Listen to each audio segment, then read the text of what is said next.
Greetings and salutations, everybody. Welcome to my channel. My name is John Campea, and this is a companion video for the John Campea Show. Now, what is a companion episode? Well, I'm glad that you asked. See, every day on the John Campea Show, Monday through Friday, we do it live every morning.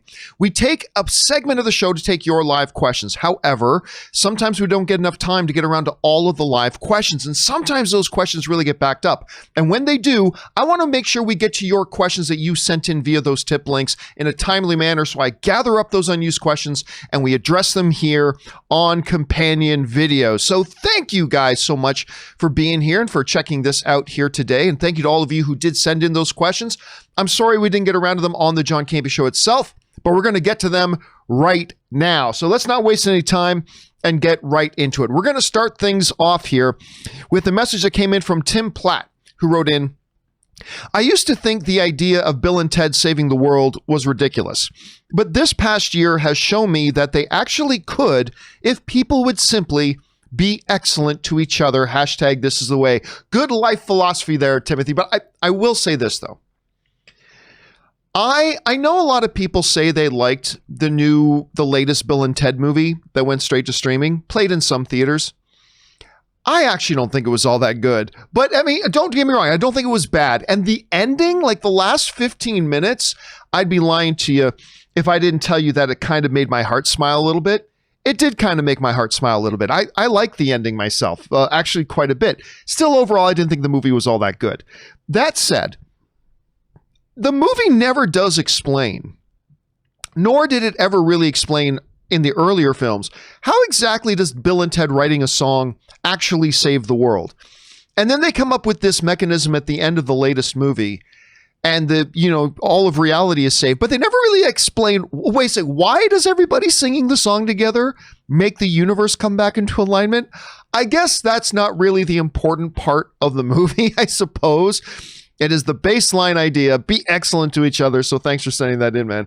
All right, next up, we've got Casey McNatt, who writes, Hey, John, here's my thought. Halloween is tomorrow, so this was obviously sent in just a couple of days ago. And this movie was supposed to come out this year.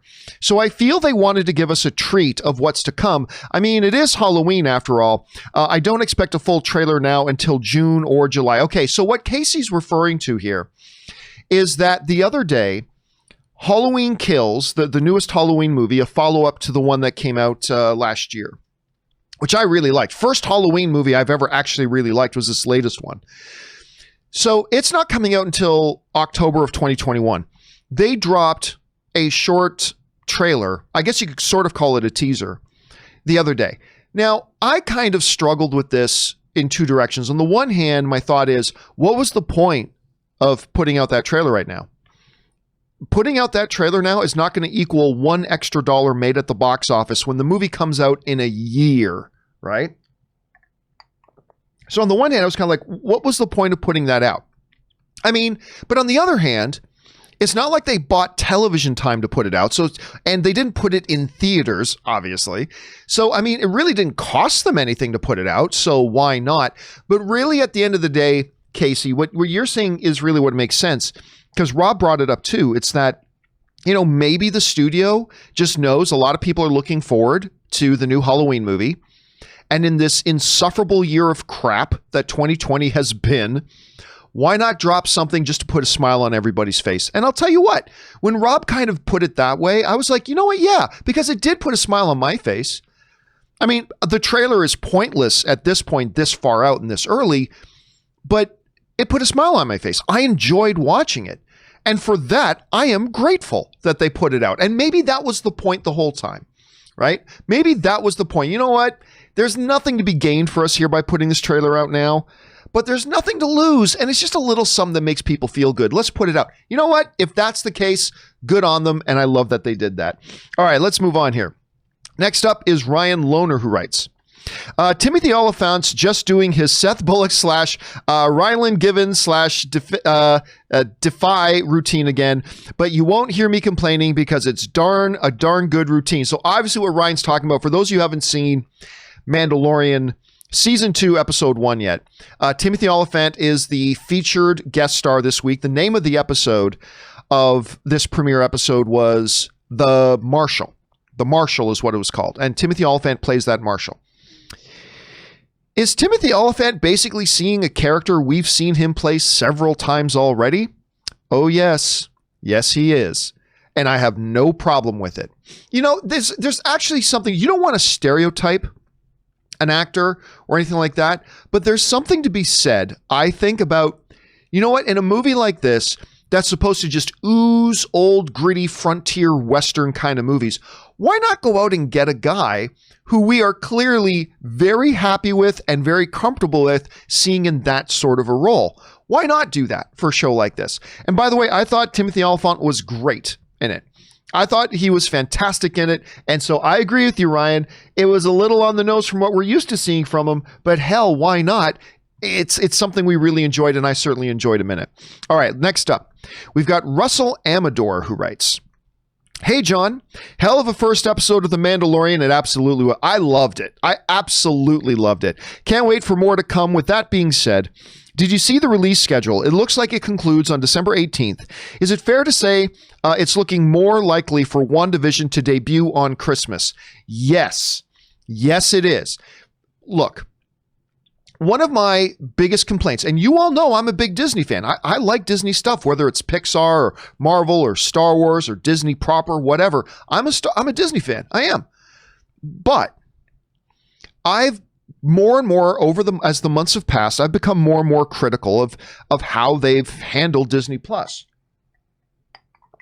And it really started from the beginning. You know, they launched big with Mandalorian.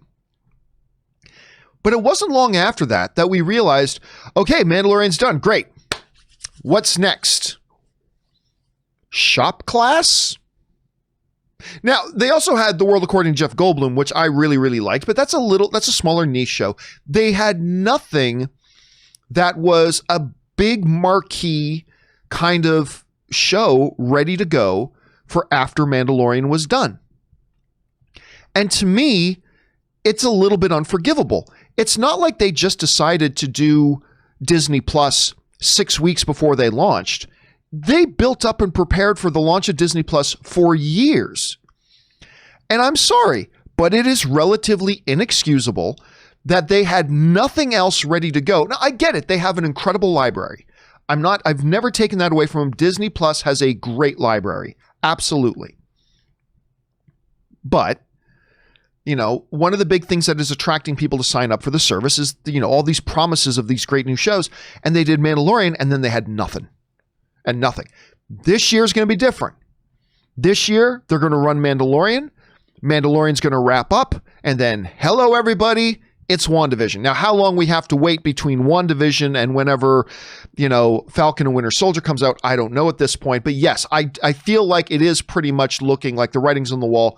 We're going to get a Christmas launch of WandaVision, and I'm excited for it. And I think it's a great move on Disney Plus's part. But they got to get to the point where we're not waiting months for a new marquee title to come out.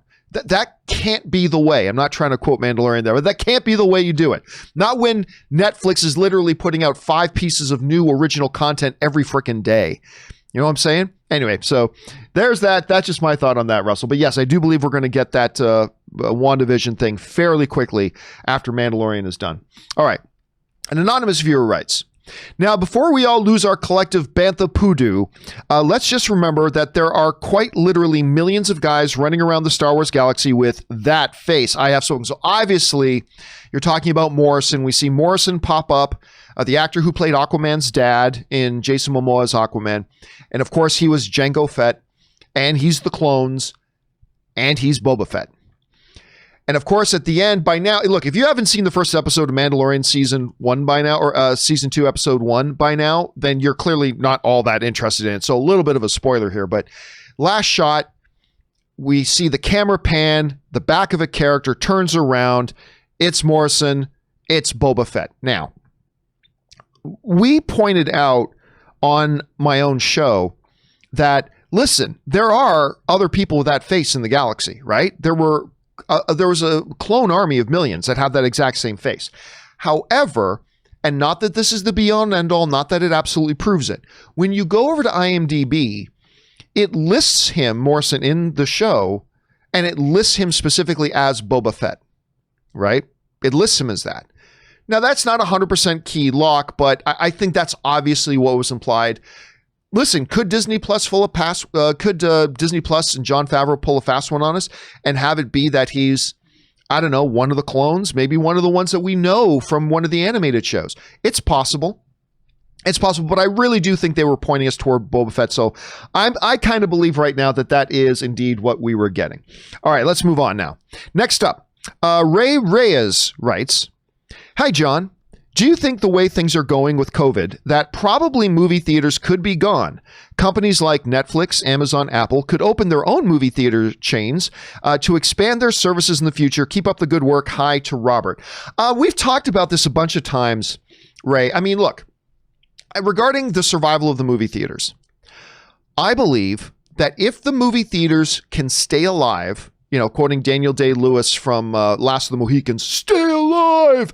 If the movie theaters can stay alive until that point where everything's opening back up again and the movies are starting to flow into theaters again, if they can survive until that point, I completely believe the movie theaters will be fine. I really do.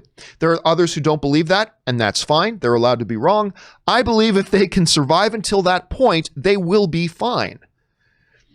They still have some rocky roads ahead. They're going to have a big hole they need to dig themselves out of, but they'll be fine. But that's a big if. If they can survive until that point. And I ain't so sure that they can survive until that point, right? Be that as it may.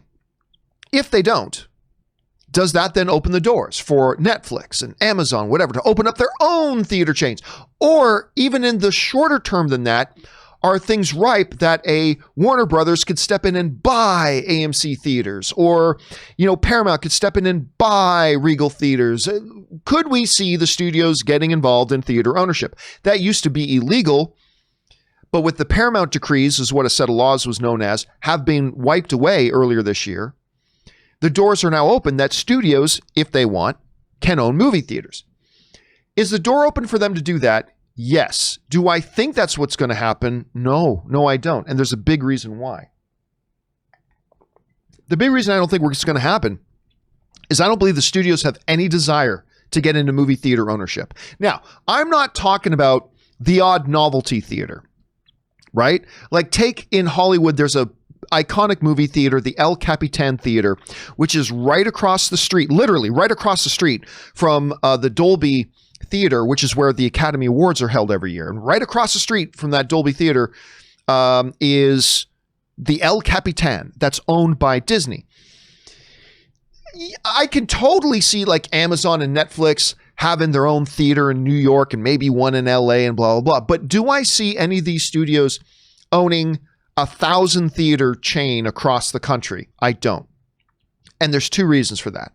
Number one, that is a preposterously expensive endeavor. It's a preposterously expensive endeavor. But number two is getting involved in preposterously expensive endeavors is great if there's a huge payoff for it, if there's a potential huge payoff. The studios know that movie theaters get screwed. The studios know how bad it is and how hard it is for the movie theaters to make money.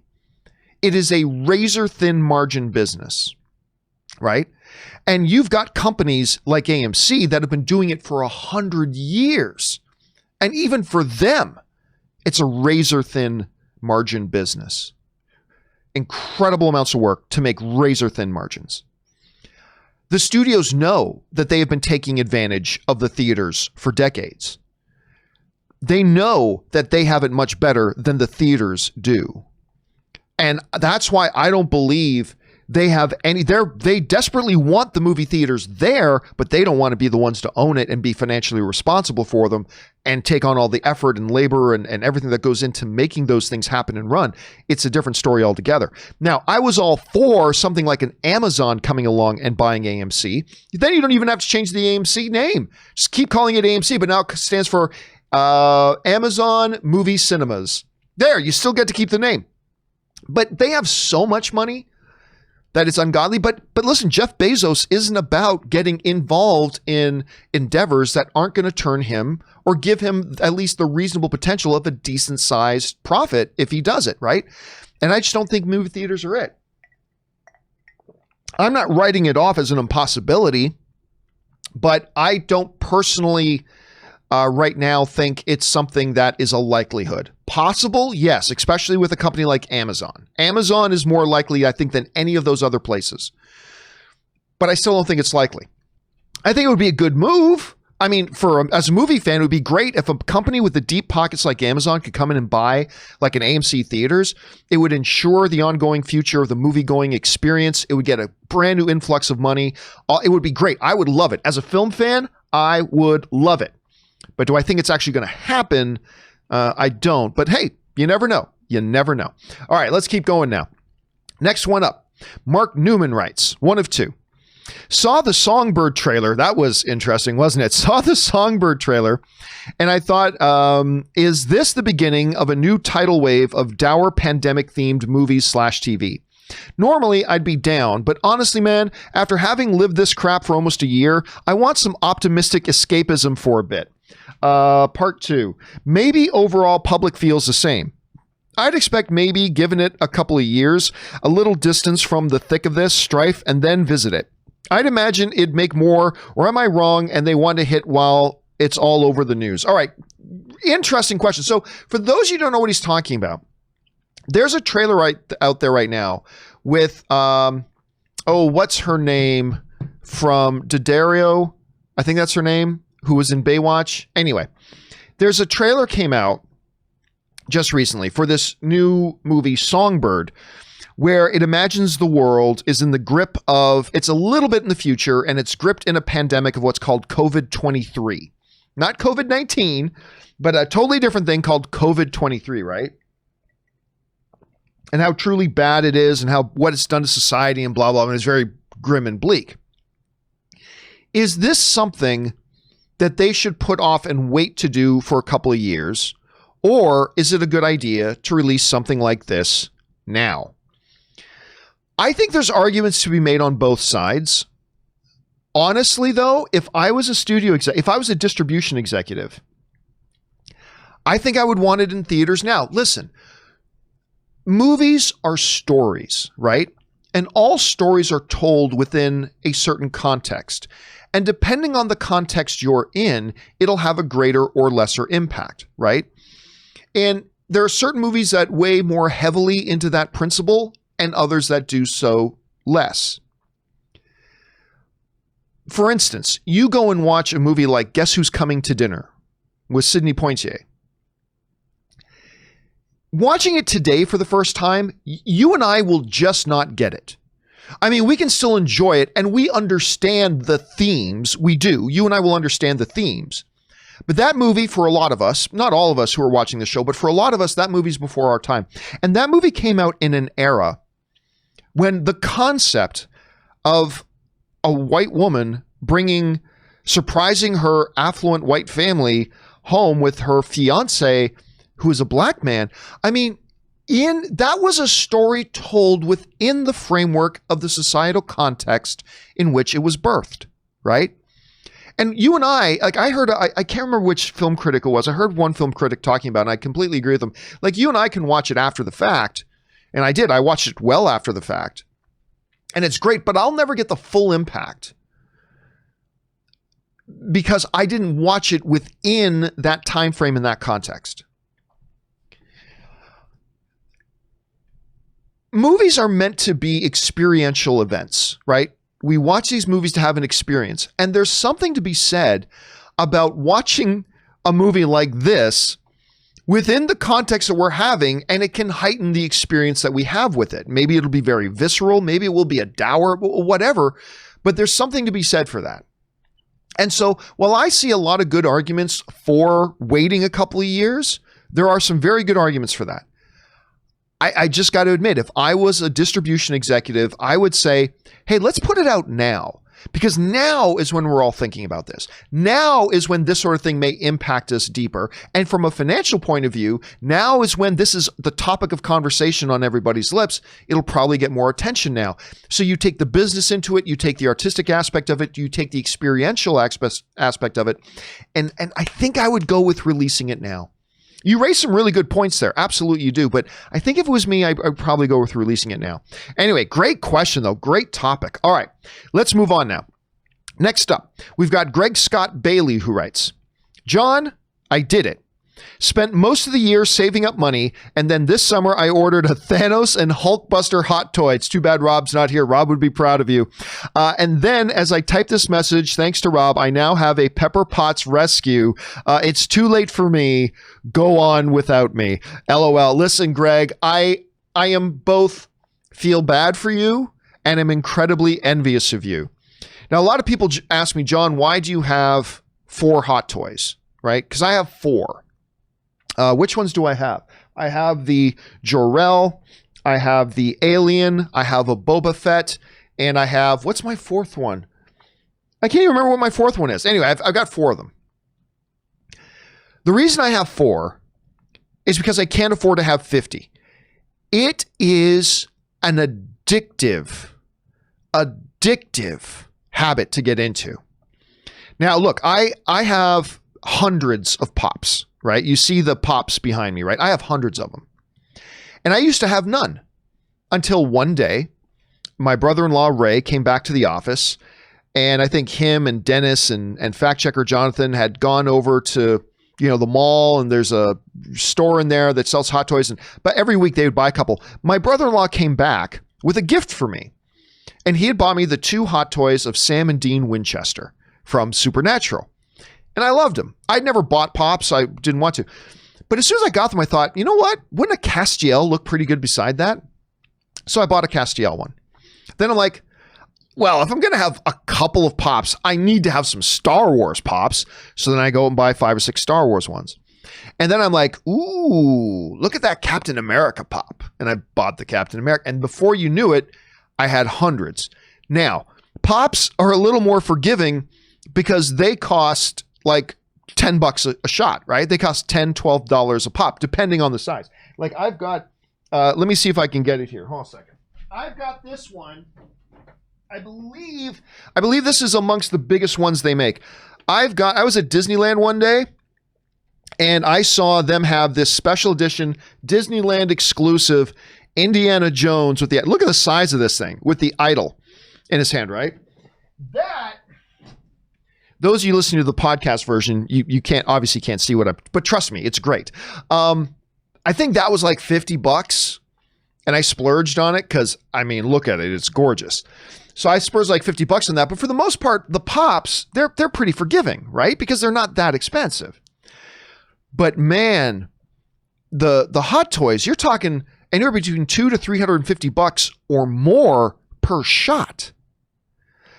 And they're gorgeous and beautiful. And if you're not, I remember after I bought the 4th one, I'm like, I can't let myself buy any more of these because I'll just keep buying them. And for some people, that's awesome. And I'm envious, but I know I can't afford that. So I made the decision. It's like, do I buy the new lenses for the cameras that I need? Or do I buy a couple more hot toys? So I have to put my priority in putting money into the show. But, ooh, it's tempting. And man, the 3 you mentioned, Greg, what do you think? What do you say you got? You got the Hulkbuster, which is great.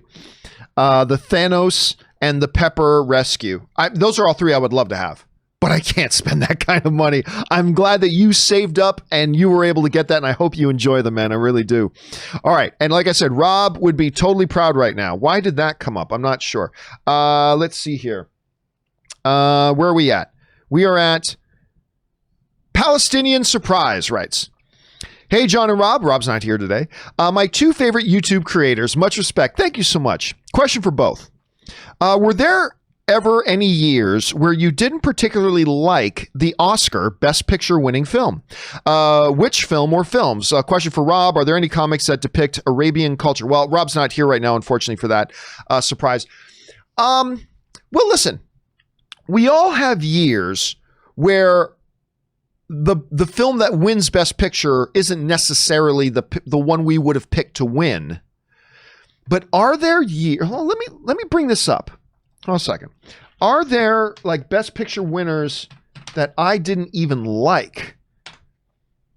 Okay, hold on a second. Well, let's take a look at this. Let me see if I can bring this up here. All right, let's go through some of these.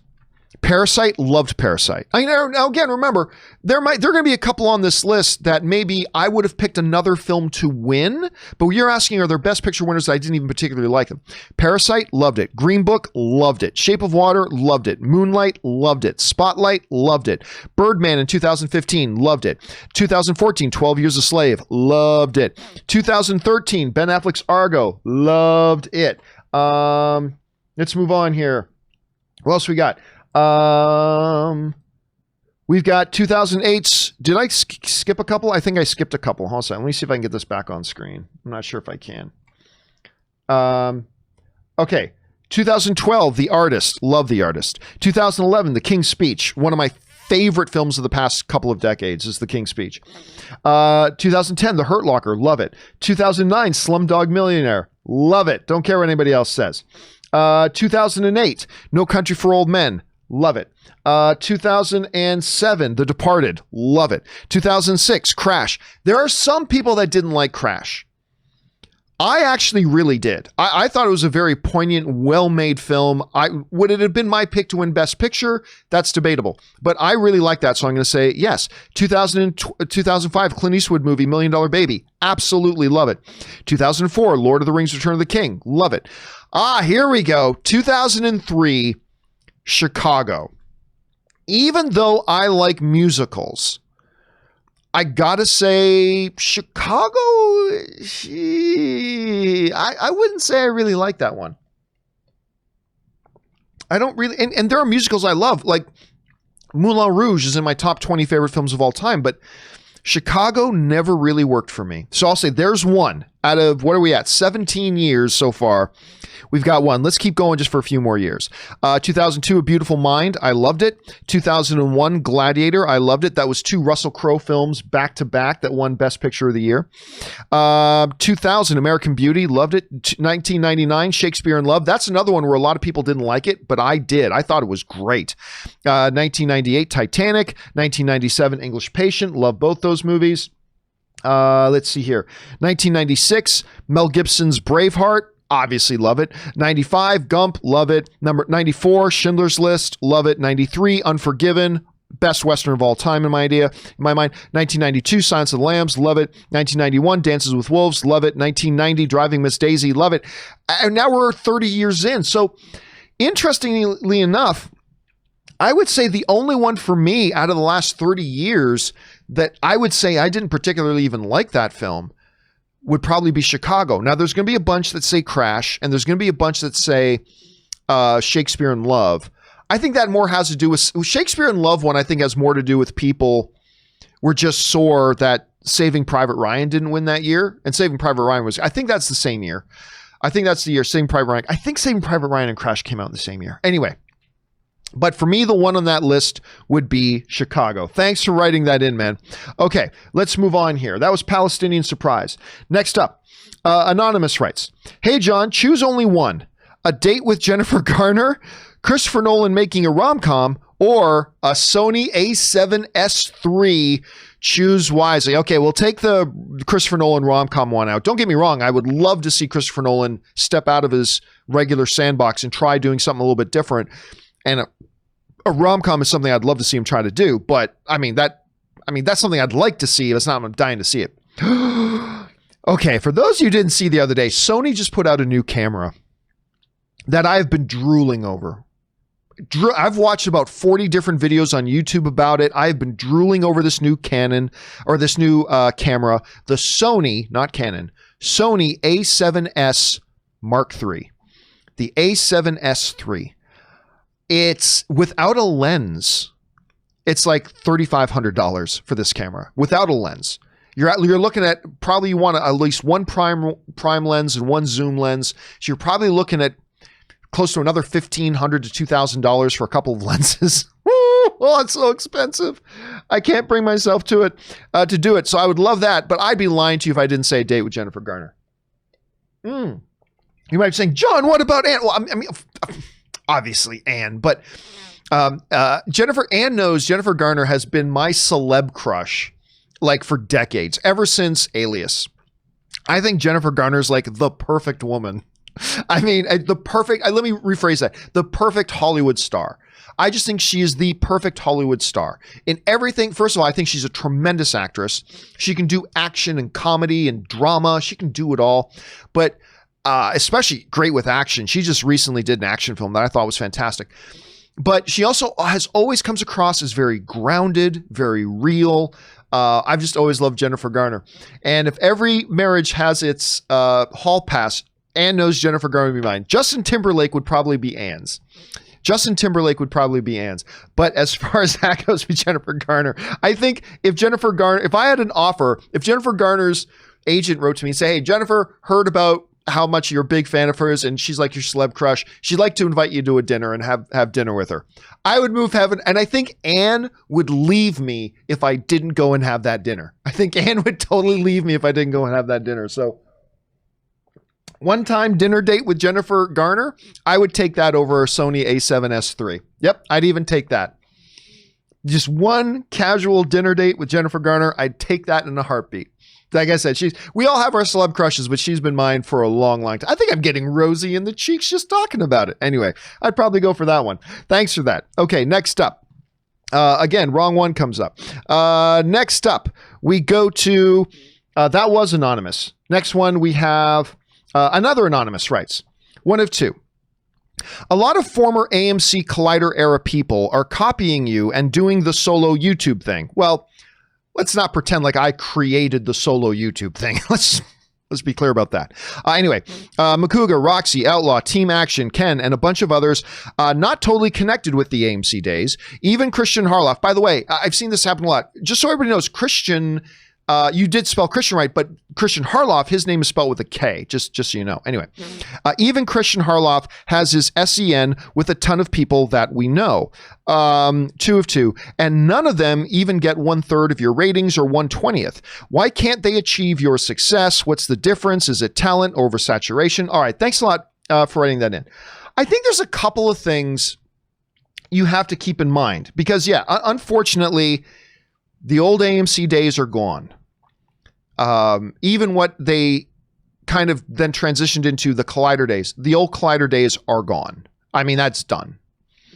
I have expressed my opinions about how they shouldn't have disappeared and why they disappeared, but this is neither the time nor place to talk about that. It's true that in the aftermath, after I left and decided to go solo, in the aftermath of the collapse of AMC and Collider, a lot of the people who were either directly involved with it or in a satellite way, sort of connected to it in some way, have done what I did and have branched out and decided to do their own thing solo. Some trying to do the live streaming like I do and all those sorts of things.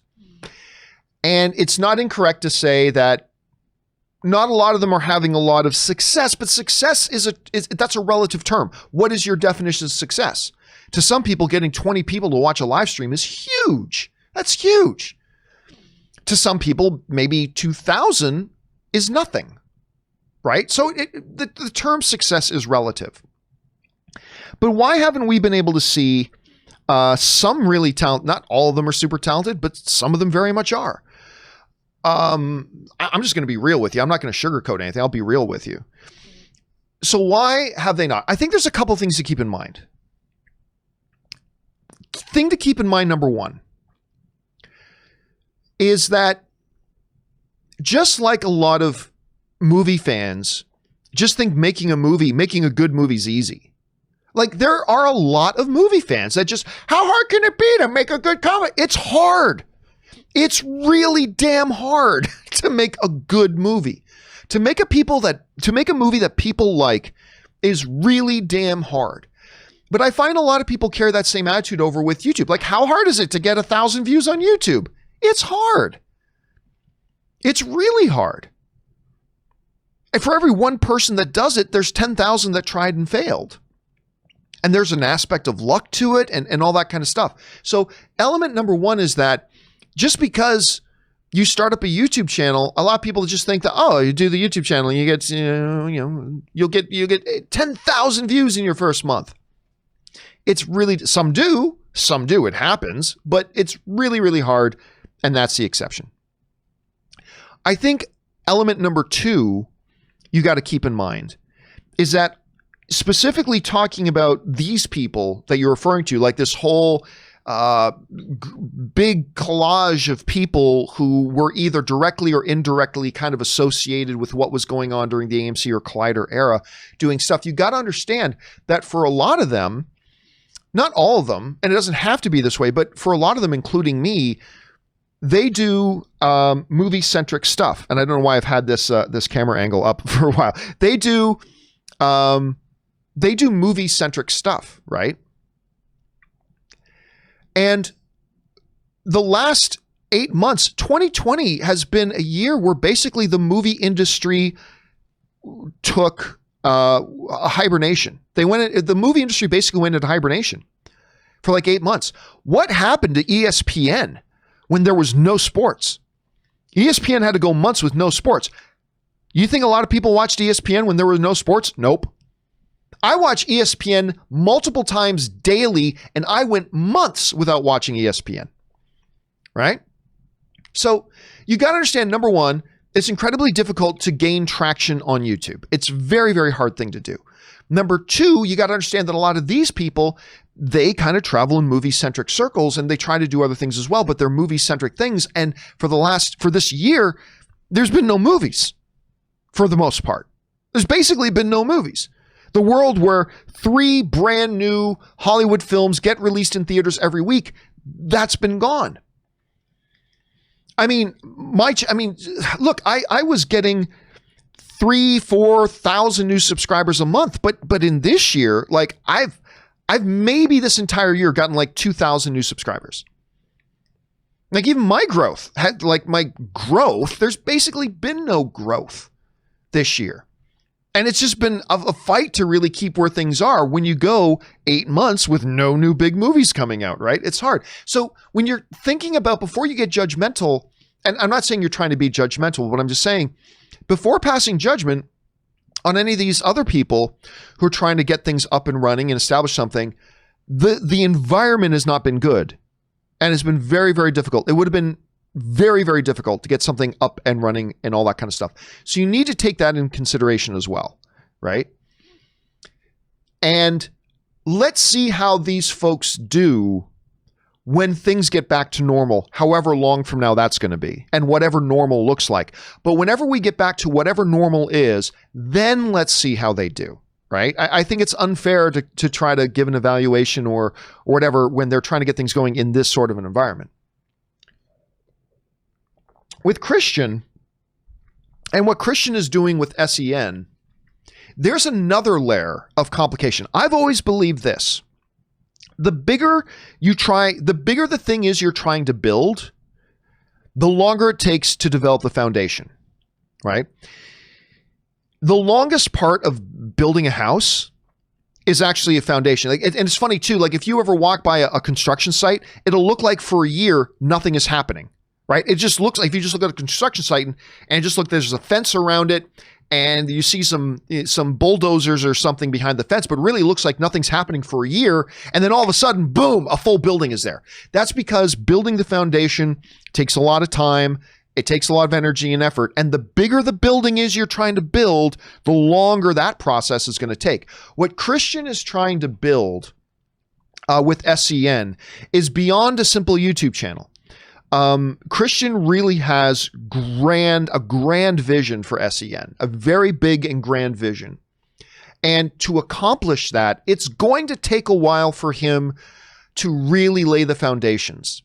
And on top of that, there have been no movies. And on top of that, Schmodown live events have had to been canceled. They had to go virtual. And on top of that, and on top of that, and on top of that. So, I mean, he's been facing like everybody else, a very difficult uphill battle. Plus, he's got very, very grand aspirations, so it's going to take him a while to lay that groundwork. Now, I said I wasn't going to sugarcoat things. I will also say this, and I'm not here to throw anybody under the bus. I'm not here to name names. and this goes beyond just the people in these movie spheres. I think this applies to a lot of YouTubers in general. A lot of people are trying to get up and running on YouTube and trying to do things on YouTube. But this also does apply to some people in this movie sphere as well, as to why I think some of them aren't getting growth. You got to understand the current cultural context. There's been no movies. It's difficult to get a channel going, all that kind of stuff. But I believe there's also another element.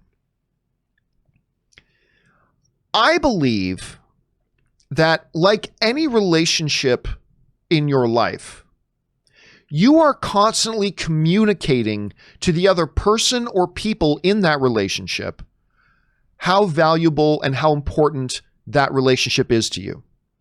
Whether it's a work relationship, whether it's a friendship, whether it's a family relationship, whether it's a romantic relationship, whatever, you are always, knowingly or unknowingly, communicating to the other parties involved in that relationship how important that relationship is to you.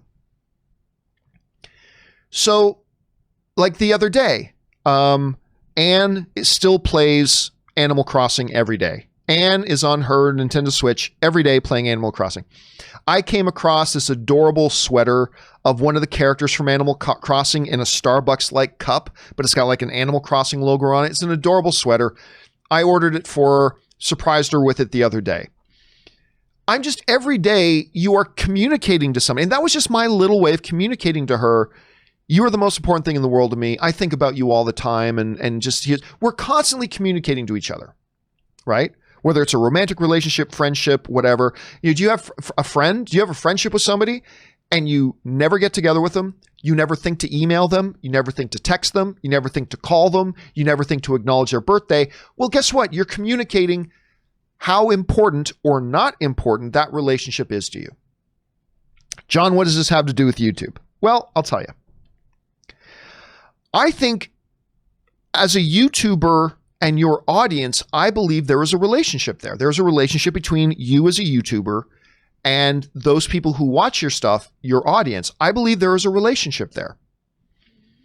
And I believe in that relationship, just like any other relationship, you as a YouTuber are communicating, whether you know it or not, to your audience how important that relationship is to you.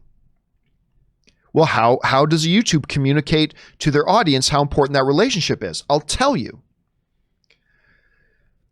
The audience can tell how important your relationship with them is by the amount of effort you put into what you are presenting them. I really believe that. And I believe there are a lot of YouTubers that you can just tell put no effort into what it is they put up on YouTube. And I'm not talking about how much money you spend. I'm not talking about any of that. I am just simply talking about even some of the people in those AMC Collider spheres. Some of them do a great job communicating that that relationship is important, but some of them don't. And you can simply tell they put no effort into it. Like some people think, oh yeah, just connect to YouTube, turn on a webcam and just start talking. Yeah, that's all I got to do. So you're putting no effort into it. And I believe 1,000% that audiences can tell when that relationship you have with them doesn't mean much to you. I really believe the audience can tell that. I really do.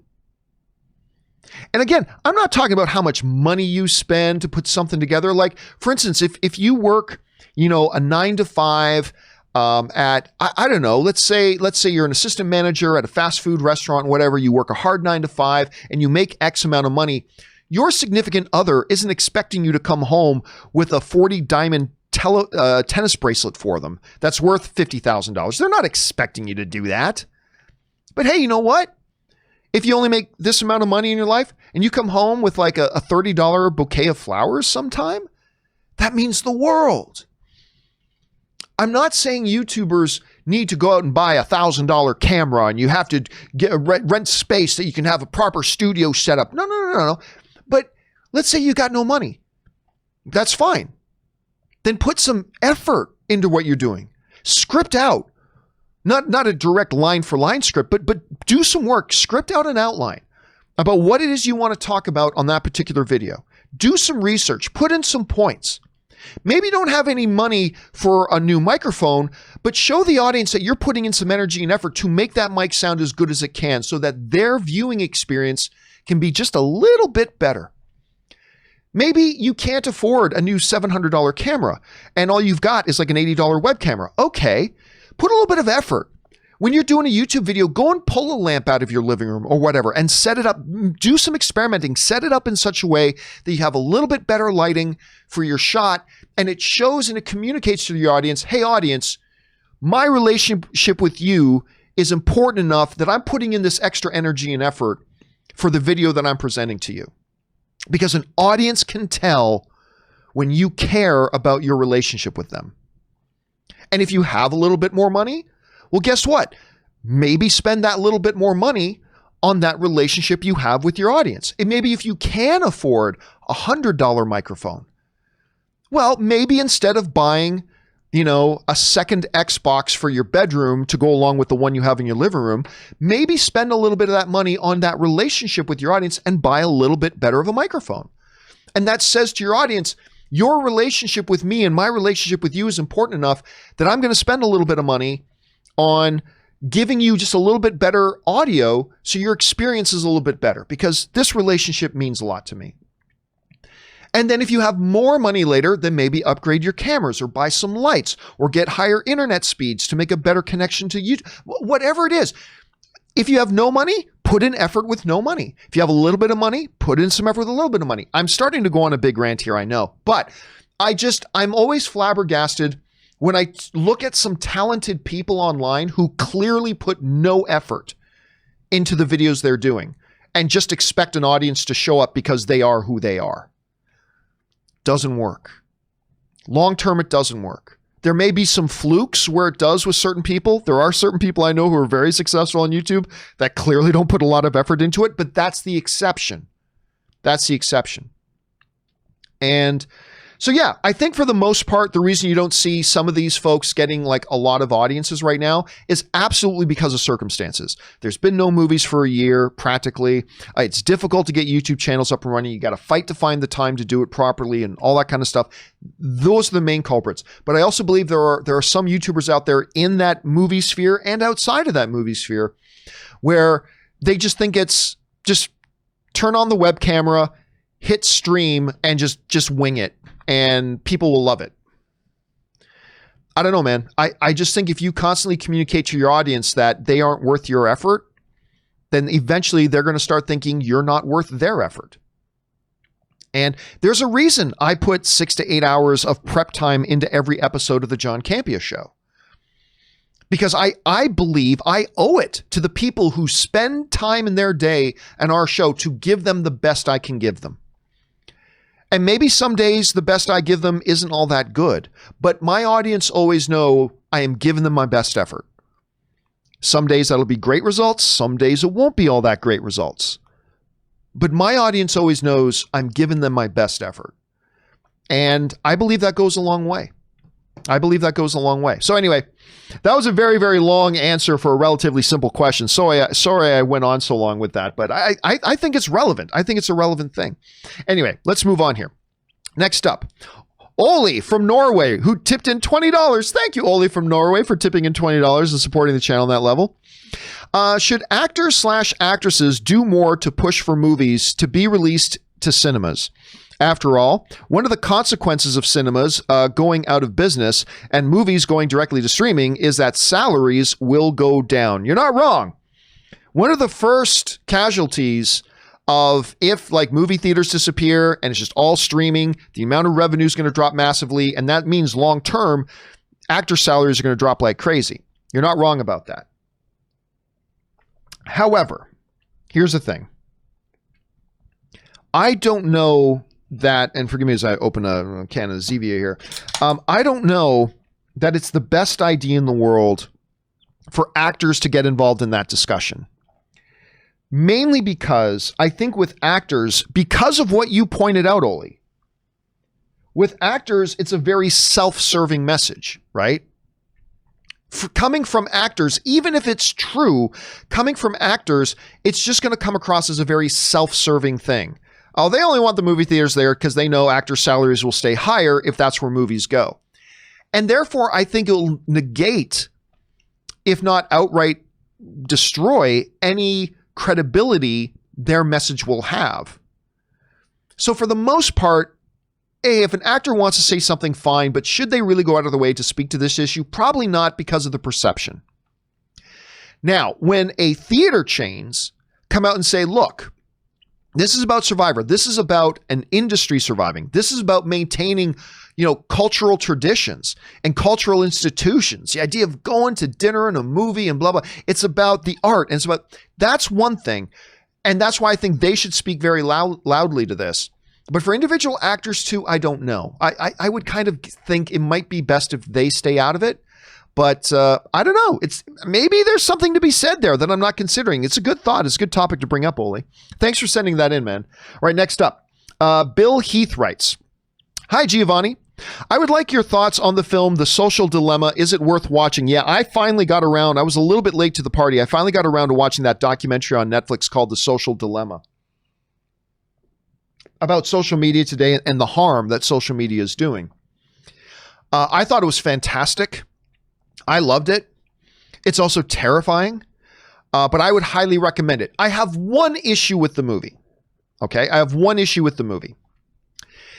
They do something not a lot of documentaries do, in that it's a documentary, but then they intercut the documentary with this scripted narrative mini movie that plays throughout the documentary.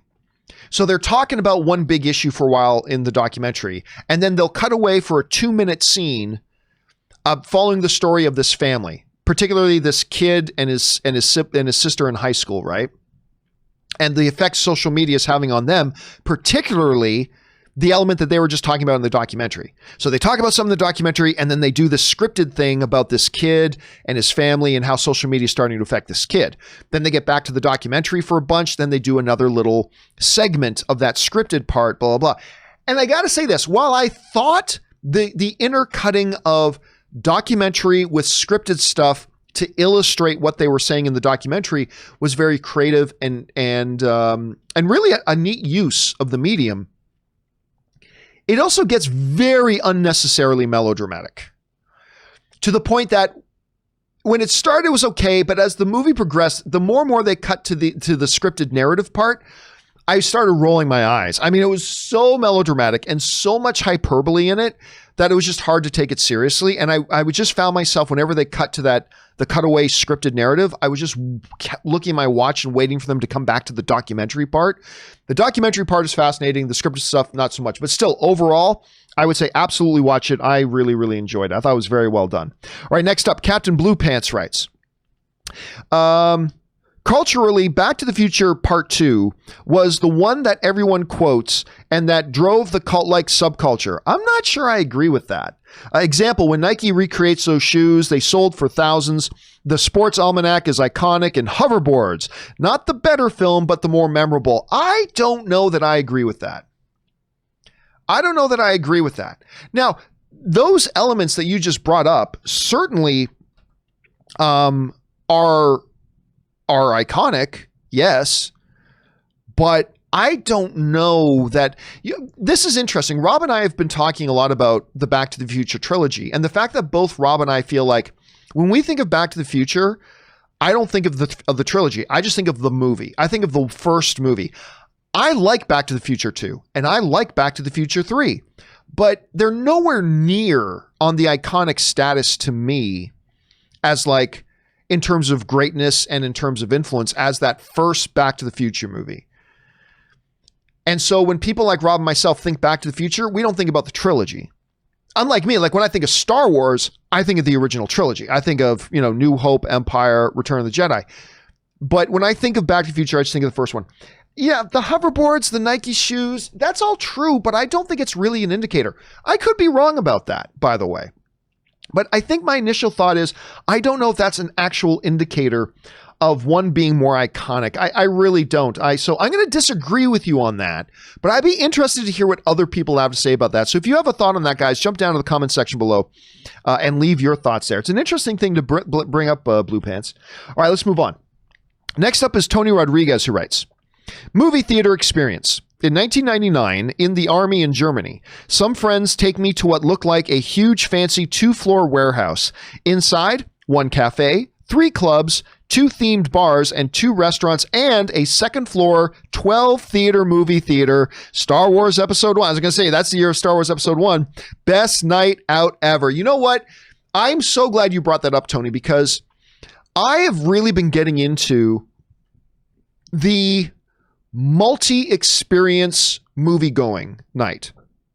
For example, there is a number of AMC theaters are dine-in theaters now, right? It provides you with a multiple tiered experience. You go there, there's a bar. I don't drink, but most people I hang out with do drink. So there's usually a bar in these movie theaters now. You go hang out in the bar for a bit. Then you go into these fully reclining seats with a full menu and you order dinner to come to your thing. Full experience. There's an iPic theater in Pasadena that I love. So you go to this iPic theater and it's not like a traditional theater. Like it's this little entryway with one person taking your ticket, and then you go in and it's like, it's the best way I can describe it. It's not 20s themed, but it's like a 1920s speakeasy, right? You go into it, it's this gorgeous lounge with bookshelves with many, in Ron Burgundy's word, leather-bound books, and a pool table and a bar. And it just feels like a completely cool place to hang out. And so Ann and I would go there and we'd hang out there and had a really good time. And then you go through one of the doors that takes you into the theater that's got a fully stretched out like sofa kind of seat where you can order drinks, multi-experience things. One of my favorite theaters ever was in Canada. Cineplex had these things called Silver Cities.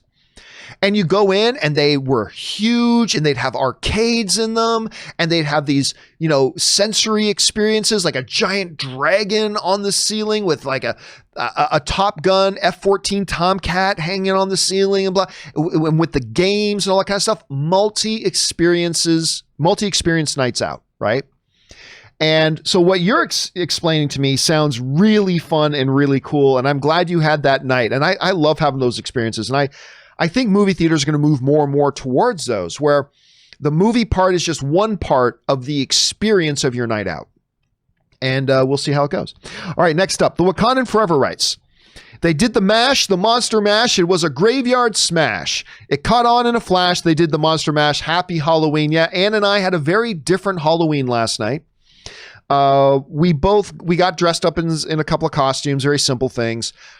But just basically hung out at Ann's mom place with a couple of friends and Ray and my buddy Ryan. We just hung out there. We did buy Halloween candy for any kids that came along because in Riverside County, you were allowed to go out trick-or-treating. In LA County, you were not. But literally nobody came to the door, which was actually really encouraging for me that people were being smart and not taking their kid door to door to door with almost 100 different people. I thought that was good on them for doing that. But we watched the UFC fights, watched Anderson Silva's last fight, watched a little football. It was a very, very different Halloween, but I hope you all had an enjoyable Halloween, whatever it is you ended up doing with it. All right, let's move on here. Next up is Chip Chapman, who writes, John, I'm a 70-year-old guy who still has his sense of wonder and has been watching you since the AMC days. Thank you so much for that, Chip. I appreciate that, man. I'm very pleased The Trial of the Chicago 7 is our mutual favorite film of 2020. I lived those times, and I'm proud of you. Man of Steel does rock. Yeah, and I am so with you on that, Chip. I mean, whenever there's a Netflix original movie, it's always a bit of a coin toss. Well, it's less than a coin toss, to be honest. Most Netflix original movies are terrible. But every once in a while, they'll put out a gem. I loved Old Guard, The Irishman. And so when we get a movie like Trial of the Chicago 7 coming out, I mean, it looks good. It's got a great cast. It's got a terrific director who's maybe one of the greatest screenwriters of all time. But it is a Netflix original movie. And 9.8 times out of 10, that actually ends up being really bad. Fortunately, I was extremely pleasantly surprised to go into the film, watch it, and it ended up being my number one favorite film of the year. Now, granted, you got to put a little asterisk beside that because it's been a very off year. But still, it is a fabulous movie. I enjoyed it so much, and I did not live through those times. That was before my time, but it was a fabulous movie. So good. My number one film up to that point was The Englishman. I love The Englishman. And so getting into this was really special. Actually, let me just bring up something here. Hold on, let me just check this out. I just want to make sure I'm getting this right.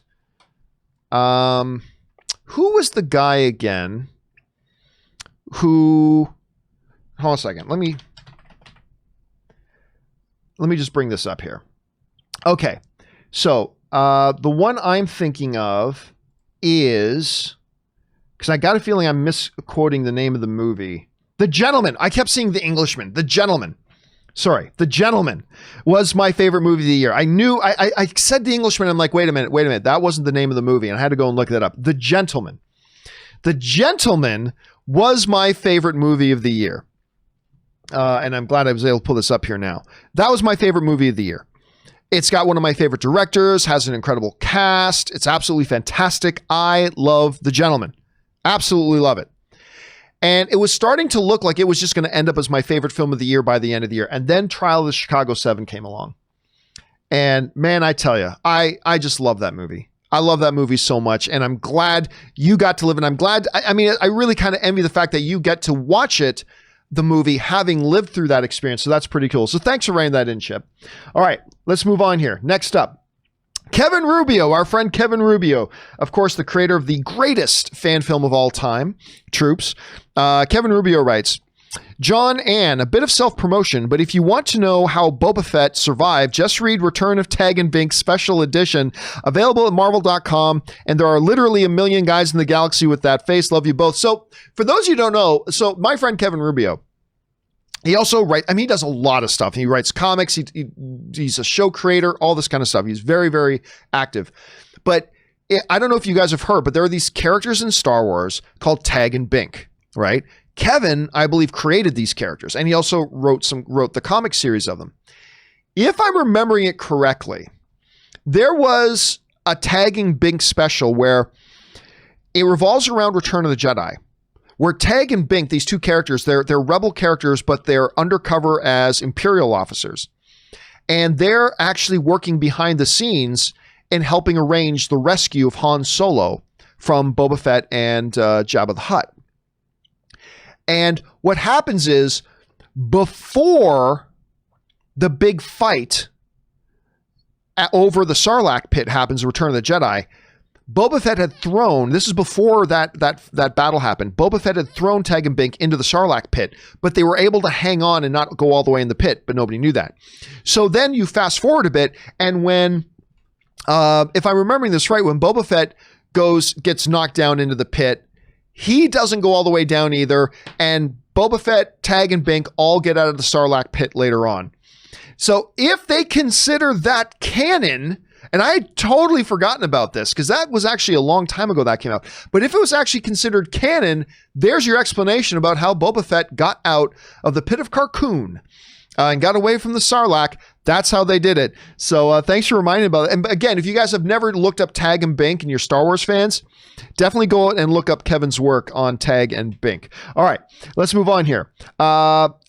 Maximus Tiberius wrote in, got some serious fistful of dollars and Easy Rider vibes as Mandalorian rolled into town on the speeder bike and cruised across the sand with the marshal.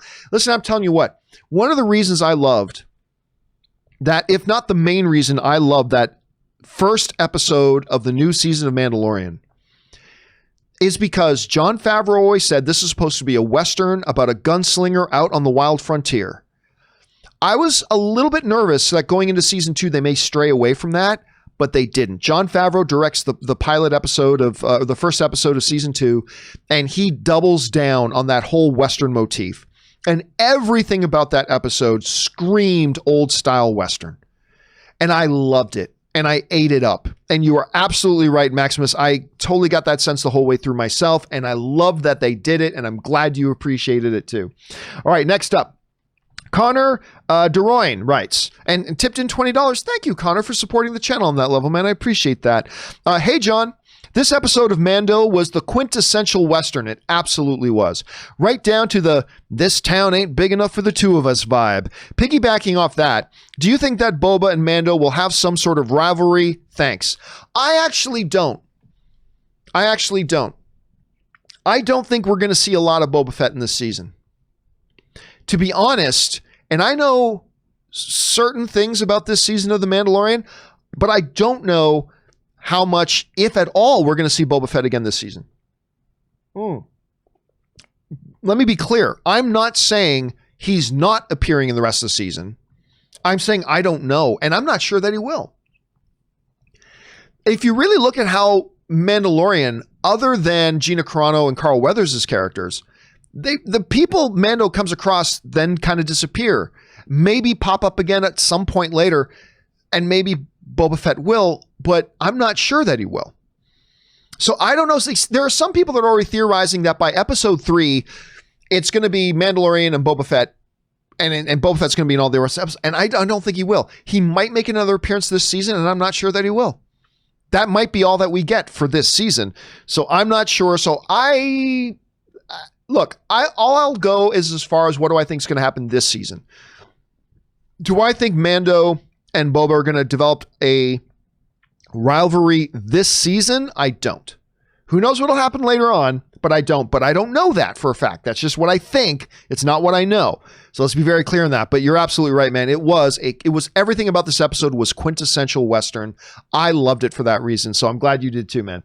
All right, next up. And this is our last question of the day, and then we're all caught up. This is Tony Rodriguez who writes, my theory for season 3 is Mandalorian gets the child home with Boba's help through season 2. Then, since the issue with Pedro Pascal and the helmet, by the way, there is no issue. Don't believe any of that crap. Helmet, season 3 continues just with Boba Fett. And remember, it's called The Mandalorian. Boba is, and so it goes on without him alone. Well, there's a couple of problems with that, Tony.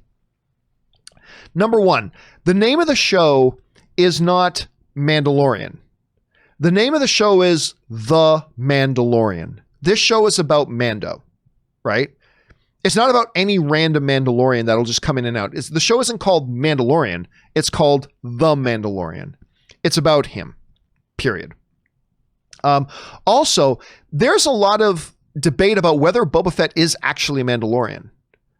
I've had these debates, and there are very clear reasons why I believe he is truly Mandalorian. There are some arguments to be made against him being that, so I'm not sure about that. But no, I don't think they're magically going to take it and then revolve the series around Morrison. I don't think they're going to do that. This show is about Mando, and don't believe any of that crap about Pedro Pascal and the stupid rumor that he stormed off set and he didn't finish out the season. That didn't happen. That didn't happen. I'm not saying there wasn't any issues or there wasn't whatever, but the way it was described and everything, don't believe it for a second. Don't believe that for a second. Anyway, guys, that'll do it for this installment of our companion videos. We are now all caught up on the question you guys had.